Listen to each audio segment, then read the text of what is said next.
আপনাকেও মরতে হবে, আমাকেও মরতে হবে। তাহলে কিসের জন্য এত বাহাদুরি?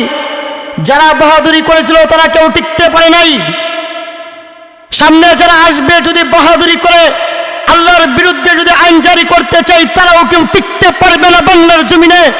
কারণ এই বাংলার জমিন শাহজালাল মুজাররদ এমনের জমিন, এই বাংলার জমিন আল্লামা আহমদ শফি রহমতুল্লাহ আলাইহির জমিন, এই বাংলার জমিন শাইখুল হাদিস আল্লামা আজিজুল হক রহমতুল্লাহ আলাইহির জমিন, এই বাংলার জমিন আল্লামা মামুনুল হক রহমতুল্লাহ দাবর বরকাতুম আলিয়ার জমিন।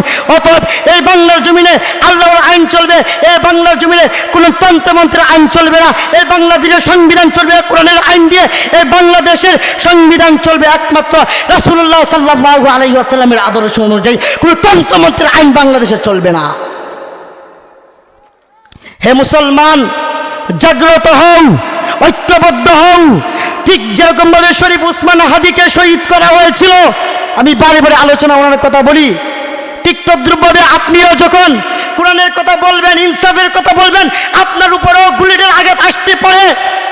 এই জন্য এখন থেকে শুধরান, সঠিক মানুষকে নেতৃত্ব দেন, সঠিক বিচার পাবেন। আর যদি ভুল মানুষকে যদি আপনার নেতৃত্বের আসনের মধ্যে বসান, কখনো সঠিক বিচার পাবেন না। এই জন্যে এটাই আপনার জন্য সময় যে আপনি কাদেরকে আপনার রাষ্ট্রের মধ্যে আপনি প্রদান করবেন, এই দায়িত্ব আপনার। আপনি যদি ভালো লোককে যদি আপনার জায়গার মধ্যে বসান, আপনার দেশের প্রধান হিসেবে বসান, তাহলে ওই ভালো লোকের কাছে আপনি ভালো কিছু পাবেন।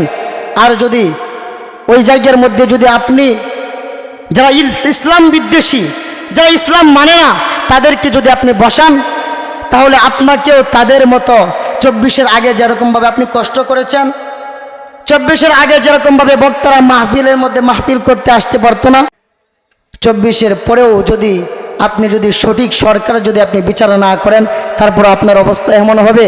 শরীফ উসমান হাদির মতো যারা কোরআনের পক্ষে কথা বলবে, যারা ইনসাফের পক্ষে কথা বলবে, তাদেরকে এরকমভাবে কি করবে? গুলি করে হত্যা করবে। আবু সাঈদের মতো আপনাকে গুলিবিদ্ধ হতে হবে। 2013 সালে শাপলা চত্বরের রণাঙ্গনে যে সকল শহীদদেরকে আঘাত করেছিল,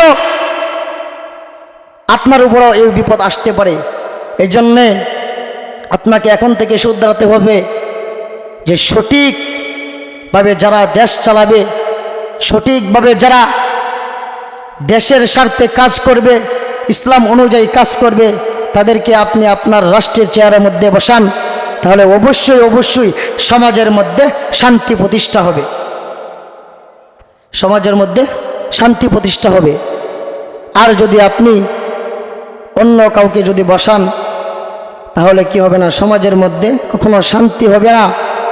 আল্লাহর তাকওয়া যে জিনিসটি বললাম, যদি আপনার মধ্যে আল্লাহর ভয় থাকে, তাহলে আপনি ইসলাম বিদ্বেষী কোনো লোককে আপনার মন্ত্রিত্বের চেয়ারে, আপনার রাষ্ট্রের প্রধান চেয়ারে আপনি বসাবেন না। আর আপনার মধ্যে যদি তাকওয়া থাকে, তাহলে আপনি অবশ্যই অবশ্যই আপনি একজন যোগ্যবান ব্যক্তিকে, যিনি ইসলাম অনুযায়ী কাজ করবে, তাদেরকে আপনি আপনার রাষ্ট্রের প্রধানের দায়িত্বের জন্য তাকে কি করবেন? আপনি ভোট দিবেন, আপনি তাকে নির্বাচিত করবেন। আল্লাহ রাব্বুল আলামিন আমাদেরকে তাকওয়া অবলম্বন করার তৌফিক দান করুন।